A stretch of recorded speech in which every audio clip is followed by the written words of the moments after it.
Saltsjöbaden, Sweden. An idyllic retreat a short drive from Stockholm. It's about as far removed from the refugee crisis as you could imagine.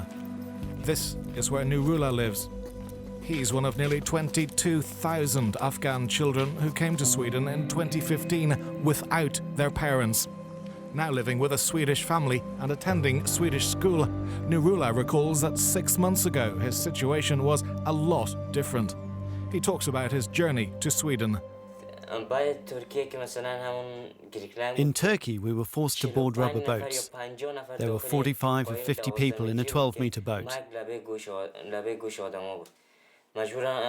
Death was so close to us. I just had to keep going. But we were scared all the time that we might drown or be arrested by police. Nourollah eventually made it to Sweden, where he was placed with Marlou and Michel. They say it was instantly challenging to take in a refugee. We couldn't communicate in the beginning.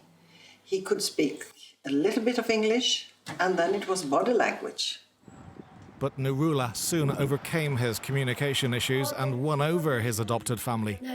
After a few days, he started school.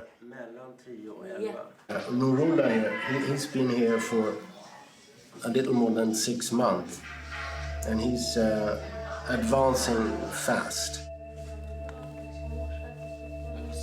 They are very often driven by a strong force, and they have often been out of school for months or sometimes years, and they are longing for school. That's something really positive for me as a teacher.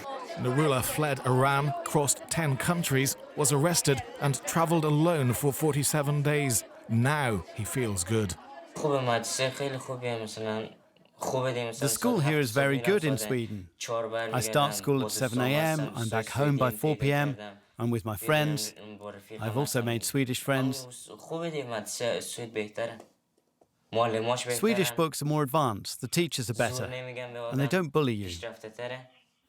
Nourollah says his attitude about school has changed significantly since living as an Afghan refugee in Iran. I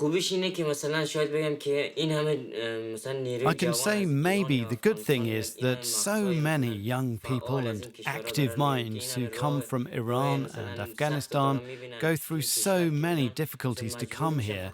The only thing in their minds is to study. Nourollah loves sport, ping pong and football. He knows there's a long road ahead with school and integrating himself into Swedish society. So does his football coach.